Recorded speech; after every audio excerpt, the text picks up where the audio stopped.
I want to start with a question today.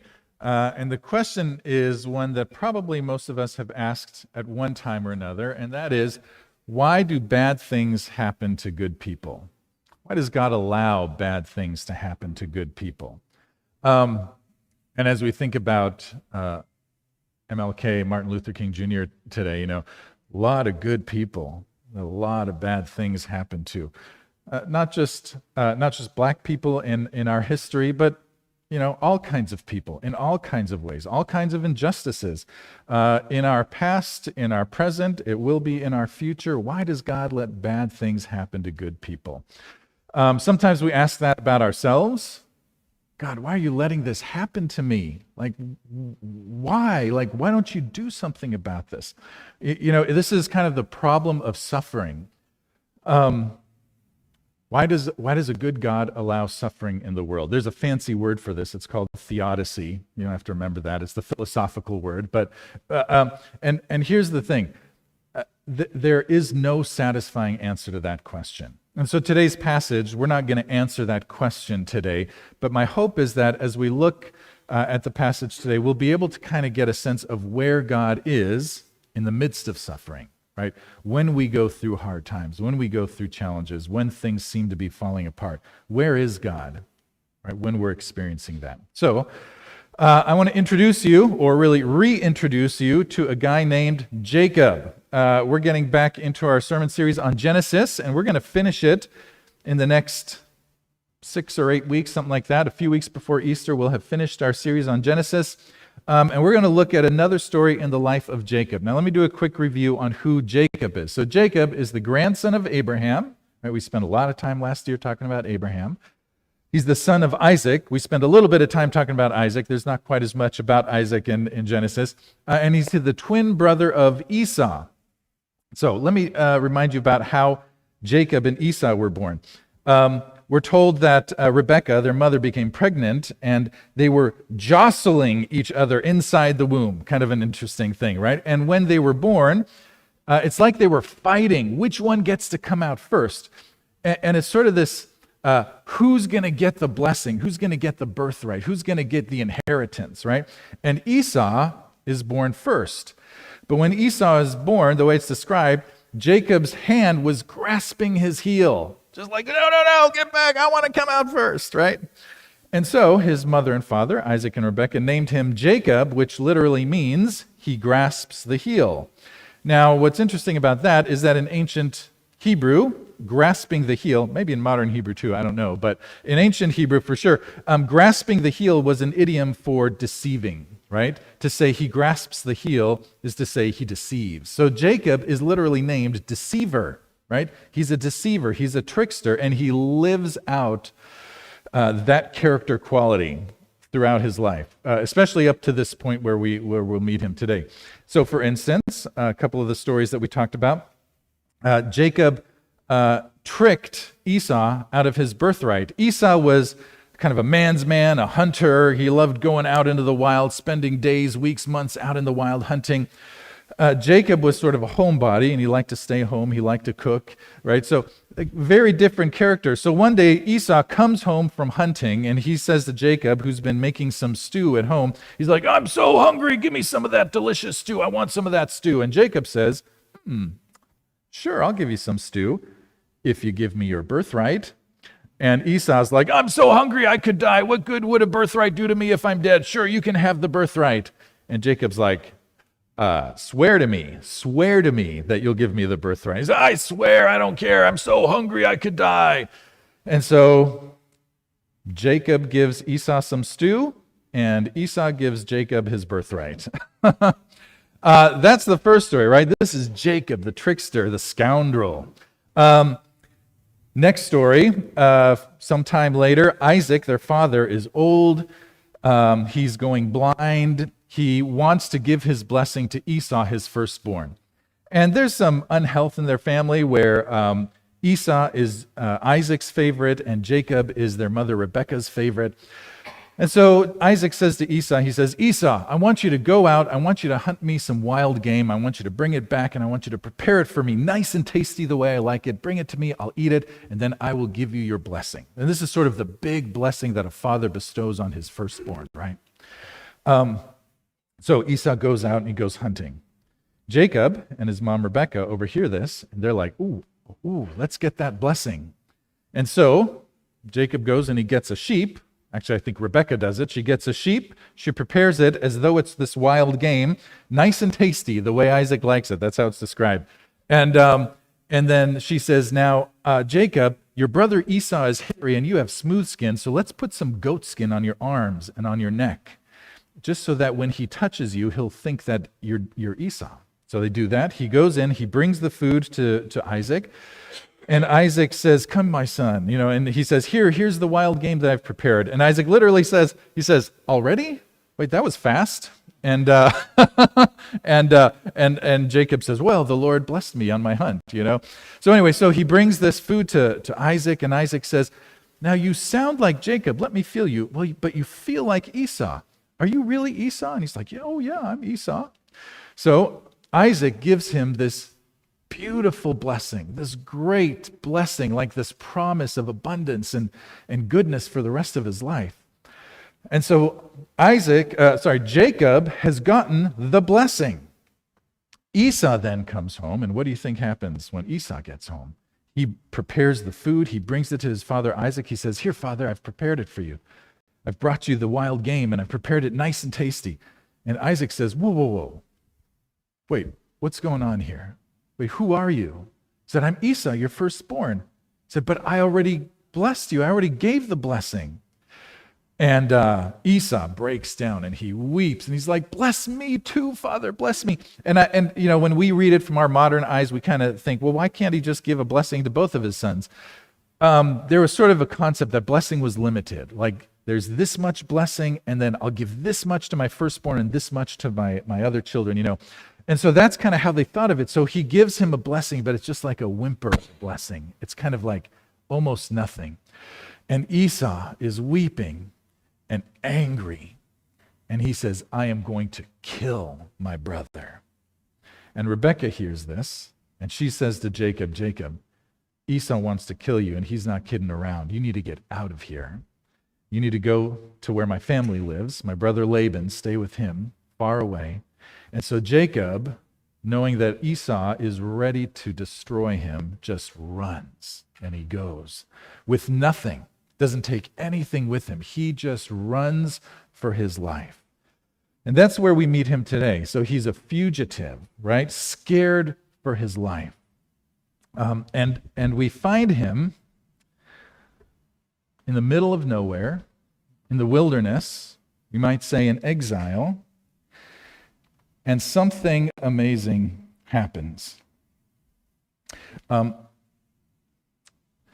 He's been living this life of conflict and taking and getting, and now he's never really had an encounter with God. Now, in this dark, dark place, he finally has an encounter with God. Here's how the story begins.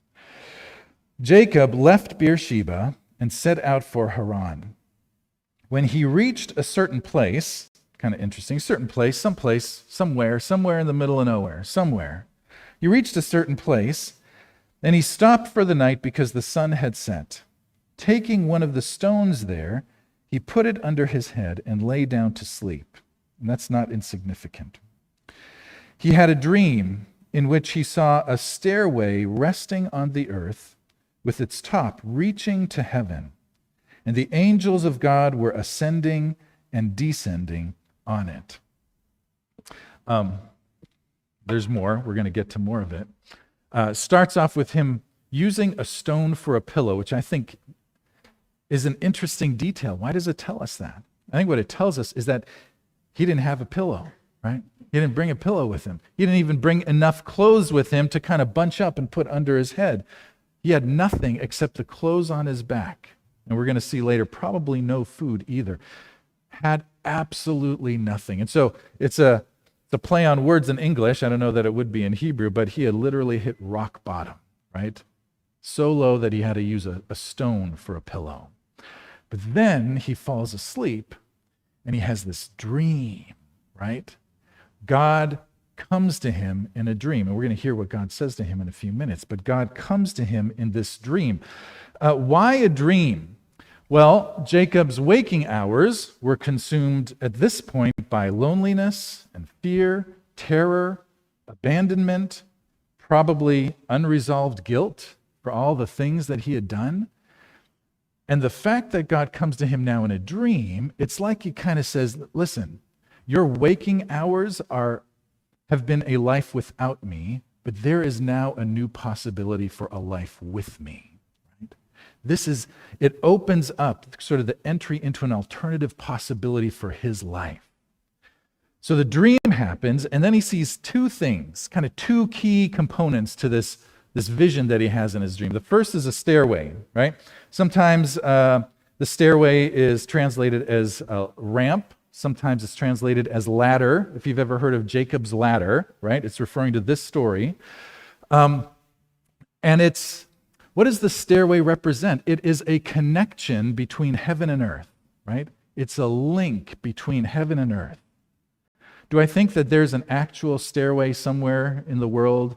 No, right? This is a vision. This is very metaphorical. This is God's way of saying heaven and earth are not disconnected.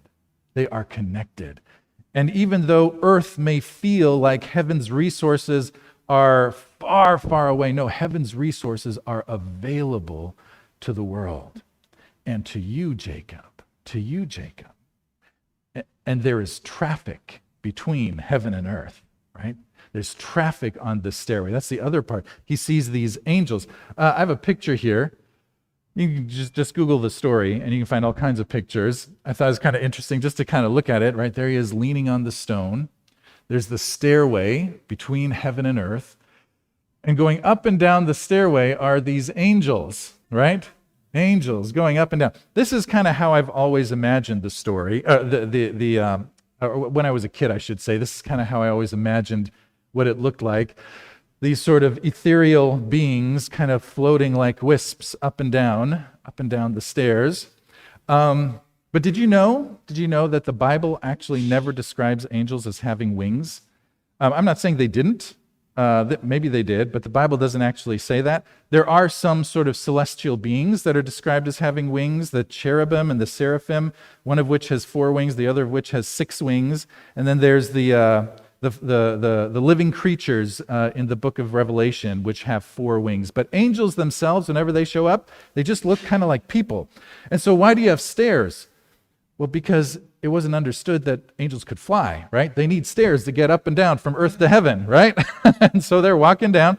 And I also, and it's kind of portrayed almost this way. You can see the one at the bottom kind of turning a little bit as though it's about to just go right back up the stairs. That's kind of how I imagine it. They just go down the stairs and then they turn around and they go right back up the stairs. That's not what's happening. What God is doing is he is sending his aides to the earth, right? I've got a mission for you, angel number 1. And this is what you're going to do. Get down there and then do the thing and then come on back when mission is accomplished. And angel number 2, I've got another mission for you. God is sending his agents to earth to accomplish God's good in the world, to bring God's healing and God's wholeness into the world. Earth has not been abandoned. God is active and engaged in the world. That's what Jacob sees when he sees this image, right? Then God speaks. At the top of this stairway, right? At the top of this stairway is the one who has been with Jacob really all along. Verse 13, there above it above the stairway stood the Lord.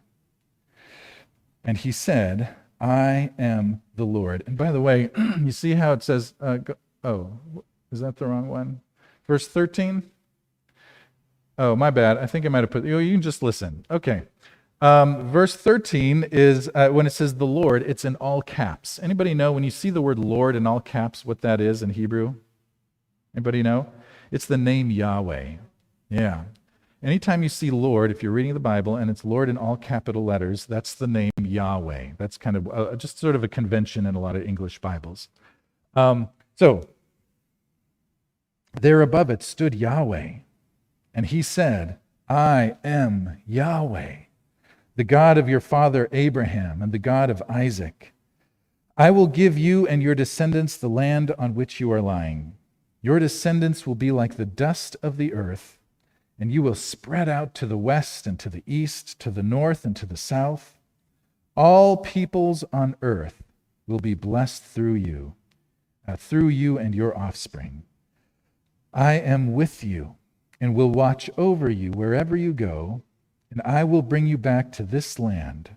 I will not leave you until I have done what I have promised you.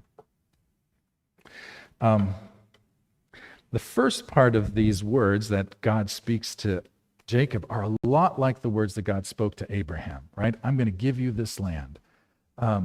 Your descendants will be like the dust of the earth. To Abraham, he said, like the sand on the seashore and like the stars in the sky, right? And you and your descendants will be a blessing to all peoples. All peoples on earth will be blessed through you and your descendants. Same thing God said to Abraham. In other words, Jacob, yes, your life has not been one to be proud of, but I've not abandoned you, right? You are not cut out from the promise that I gave to your grandfather Abraham, right? I am still your God, right? The God of Abraham, the God of Isaac, and now the God of Jacob. He makes this promise. And then he kind of zooms in and he makes a very personal promise to Jacob. Jacob, the one who has hit rock bottom, right? Who is running for his life, who is afraid that he's going to die, who has nothing but the clothes on his back and probably no food and is hungry, right? Desperate. God says to him, just read it again, I am with you, right? This is the first thing he says, I am with you. I have not abandoned you. You might feel like I've abandoned you. It may feel like, even though everything is falling apart in your world right now, it may feel like you are utterly alone. I am with you, Jacob. And I will watch over you wherever you go. Some translations say, I will keep you. This is shepherd language, right? The way a shepherd keeps his or her sheep, the way a shepherd keeps his or watches over and protects his or her sheep. God says, I will watch over you. I will keep you. I will protect you, Jacob. And I will bring you back to this land. You feel homeless right now. You are kind of homeless right now. You are homeless right now. But I will bring you back to this land that I promised to your grandfather, to your father, and now to you. I've not abandoned you, and you have a future, Jacob. You who have been a dirty, rotten scoundrel all your life. Right? You know what this is? This is grace. This is grace, right? I've not abandoned you, and I will bring you back, even though you have hit rock bottom. Jacob wakes up. What do you do with that? He has never really had an encounter with God before. It's finally here at this deepest, darkest place that he meets God, and here's how he responds. Verse 16. When Jacob awoke from his sleep, he thought, surely the Lord, Yahweh, is in this place, and I was not aware of it. He was afraid, not like scared of God, but the way you're afraid of a volcano. You know, it's beautiful, wow, powerful, but don't mess around with it, right? He was afraid and said, how awesome is this place? This is none other than the house of God. This is the gate of heaven. Right. That first line that he says, surely the Lord is in this place, and I was not aware of it. It wasn't until he had hit rock bottom that he became aware of God's presence. Oh, God is here. I wasn't even aware of it. Maybe he sort of believed that God was with him when he robbed Esau of his birthright and then robbed Esau of his blessing. Now he's like, that birthright and blessing, what good are they? They've become a curse. And here I am with absolutely nothing. But this is where I can find God. This is where God meets me. Right? And there is something powerful in that. I'll talk more about that in a moment. But it is sometimes the deepest, darkest place is where we encounter God most profoundly and most genuinely. So he goes on. It says, early the next morning, Jacob took the stone he had placed under his head and set it up as a pillar and poured oil on top of it. Right? This rock, which sort of represented his poverty, now became a symbol of the presence of God in that place. And he called that place Bethel, though the city used to be called Luz. Bethel translates literally as house of God. Beth means house. El means God. This is the house of God, Bethel. And then he makes a promise. He makes a vow in return. Then Jacob made a vow, saying, if God will be with me and will watch over me on this journey that I am taking and will give me food to eat and clothes to wear. This is why I think he didn't have any food to eat or clothes to wear. He's like, I need food. I need clothes. And if God will provide these things for me so that I return safely to my father's household, then the Lord, Yahweh, will be my God. And this stone that I have set up as a pillar will be God's house, Bethel. And of all that you give me, I will give you a tenth. This is my promise to you, God, right? This is what I will do in response. There's a phrase that we could use to describe Jacob's experience here. Let me say the experience of having hit rock bottom. That expression is dark night of the soul. Anybody of you heard that expression, dark night of the soul? You've maybe heard of it. Jacob has fallen as low as he can go, right? He has sunk to the depth. He has no lower that he can fall. He has lost everything. All of his maps for life and the world make no sense anymore.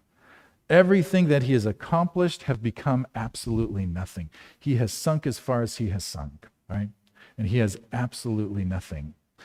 This is the dark night of the soul, right? The expression comes from St. John Chrysostom, a Spanish monk, priest, friar in the 16th century who wrote a book called Dark Night of the Soul. And he talks about the experience of losing everything, and yet it's in that darkness, that despair, that we are able to experience the presence of God more profoundly than we can when everything is going great. Now, I'm not saying that you can't experience God when everything is going great. You can. And usually the experience is something like this. Oh, thank you, Lord. Thank you. Thank you that you are with me. Thank you that you're taking care of me. Thank you that you've provided all this for me. And that is a good experience of God. But there's something about when you have nothing left and you're living in the place of desperation and it feels like God has abandoned you, and all of a sudden there's a little bit of light. You're like, oh my gosh, surely God is in this place, and I was not aware of it. And it is a much deeper, more powerful experience of the presence of God than when everything is going great. I think about, Martin Luther King Jr. and our history with slavery in this country and those rich spirituals, right, that came from that era in our history. And you wonder sometimes, how could the slaves have embraced Christianity when it was Christians who brought them here? God is much bigger, right, than broken people who try to own other people. And those slaves, they found the essence of who God is and who Jesus is.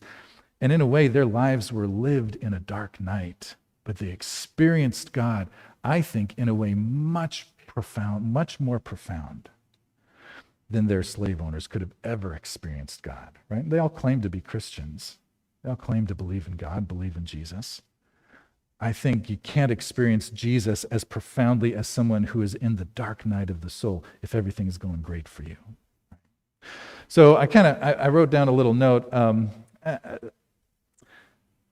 going to say it, but I don't really mean it. I hope your life is hard sometimes. I don't actually have to say that because you know what? Everybody's life is hard sometimes, right? It's gonna be hard. Sometimes it's really hard, right? Sometimes something happens to our health, or we lose someone we love, or we lose our financial security, and we're like, how am I going to get through this? Or sometimes it's everything at once, right? And you feel like, how in the world am I going to get through this? And why is God letting this happen to me? But it's in that deepest, darkest place that we can experience God more fully than we can when everything is going great. So really, my hope is that you will be open to the presence of God when you are in those deep, dark times. I want to invite Josh to come on up at this time, Josh Saburin. And Josh has shared with me a little bit of his story and the way that he has encountered God through his own dark night of the soul, so to speak. So Josh is going to share with us. Hey everyone, my name is Josh, and Markus asked me if I'd be willing to share some of my experience growing closer to God during times of challenge and even suffering. When thinking about this, a few time periods in my life came to mind, one in the past and one more connected to a phase I'm moving through now. I've struggled with a chronic illness in my life, which is a nervous condition with a combination of digestive and mental health symptoms. The condition has been challenging for me both mentally and physically, and some periods of my life have been much harder than others. While I really wish I did not have to live with this and long for a world where suffering from illness is gone, this health challenge has played a major role in my walk with God and has even allowed me to experience deep moments with Him during times of suffering and challenge. The first time that stands out was actually when I was living on a small island in the south of Thailand. I was on an extended travel and work trip in Asia and was doing pretty well at the time. Leading up to this point in my life, I had been through a lot with my condition. As I engaged in a combination of meditation, prayer, and spending time alone on a remote island, I was able to have moments where I experienced unusual peace. It also helped me gain insights into my life, God, and the world. I began to feel immense love for others, and a lot of my core beliefs changed and fell away related to politics and those sorts of things. It was my first time in my life, I believe, I experienced the true peace and love of Christ. The second time period is actually right now, and it involves my time at our church. I've been going through a more challenging period with my health where it has been harder to work and live a normal life. During this time, I've really felt the pull to seek God more by reading the Bible, attending church, worship, and chatting with others about faith. Despite my challenges and even during times when I felt down and stripped of hope, I've been amazed when God shows up in some ways, whether it's through people, worship, prayer, or even other ways like dreams and visions. Looking back on these moments of encountering God through difficulty, I see a few common threads that have made those experiences more meaningful. Desperation and desire to know God, a lot of wrestling and questioning, a loss of an ability to control life situations in the way I want them to go, having to rely on help from others more, an open mind and posture to allow God a chance to break through, and then silence or solitude has been a big one for me. While the hard times in life are often not very fun, and we are relieved when they pass, I've also found that we have a unique opportunity to encounter God amidst our pain in a way that we have never experienced Him before. If we can just find enough support and strength to keep our heart open to Him, instead of turning away, it can make all the difference. And never be afraid to express your sadness or frustration to God in prayer. It's sometimes when we least expect it that we have a moment with the Lord or experience Him in a new way that changes our lens through which we see our situation or relate to our pain. Thank you. Awesome. Thank you. Yeah. Yeah. Um, what I love about Josh's story, right, is that it changed the way he sees the world, right? It changed the way he sees people. And we've talked a little bit about this. And there's less us and them. There's less enemies and opponents. It's just we're all beloved children of God. When we hit rock bottom, when we experience the dark night of the soul, it gives us a kind of clarity about life and what matters to God that you don't get when everything is awesome. Let me just say one other little thing, and then we'll finish up here. You ever met somebody who has suffered and has come through it? You can go through suffering and you can be angry and bitter about it, right? And just resentful about life and about other people. So that's one option. But if you meet someone who comes through a time of suffering and they come through it in a healthy way and they have had some kind of an encounter with God in that depth and darkness, there is a richness to their life, right? And you may know someone like that. And when you meet someone who has never been through anything hard or very little, right? Or they just sort of brush it off, the little things that they have, they're like this deep. It's like it's just shallowness, right? Somehow there's something about experiencing this dark night of the soul that deepens us, makes us more fully ourselves, right? We become more fully ourselves when we go through these hard times. I think that's what happened with Jacob. Now, he was not a perfect person after this, and we don't become perfect people either when we go through these dark nights, but it deepens us. We become more fully ourselves. So I want to just ask a couple of questions here at the end. First, 4 questions actually, but these here are the first 2. Have you ever experienced the dark night of the soul? Like when you look back on your life, like, oh yeah, that was really hard, right? That was a dark night for me. And as you look back, are you able to see where God was present in your dark night? Right? Sometimes it's hard to see it in the moment, but sometimes we come through and are like, oh yeah, that's how God was available to me and present with me at that time. Next couple questions.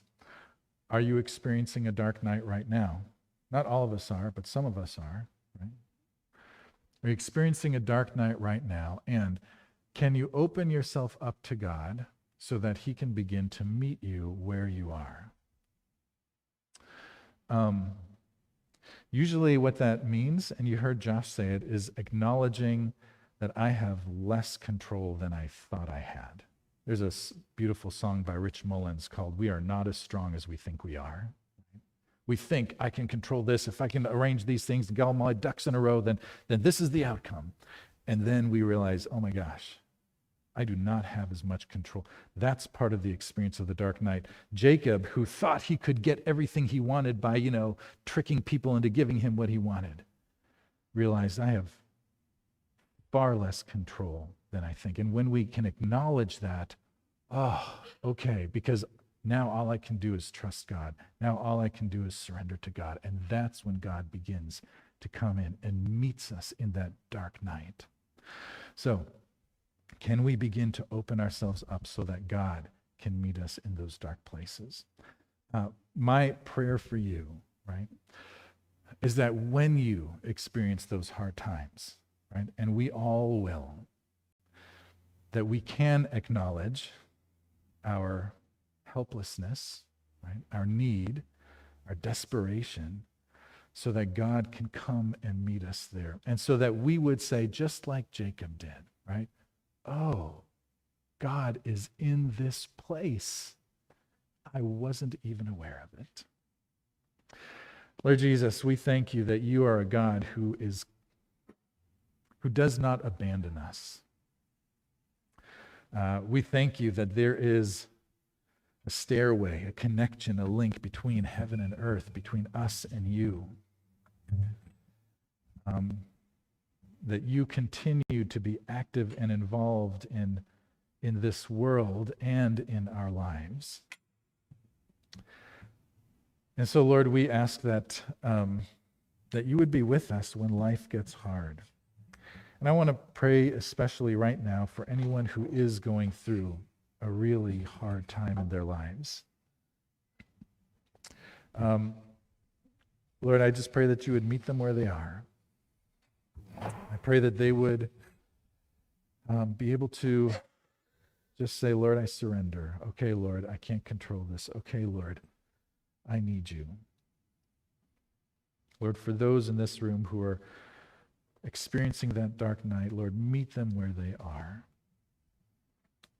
And Lord, for the rest of us who are not going through that right now, just help us to be prepared for when that time comes. As hard as it is, as much as we want to try to stay in control of all the things that are happening to us, sometimes we can't. There's so many people all over the world that we think of today who are suffering and who have no control over what is happening. Health issues, but there's so much violence in the world too, Lord. There's loss of everything, Lord. Lord, bring your healing and bring your presence to those who need it most right now.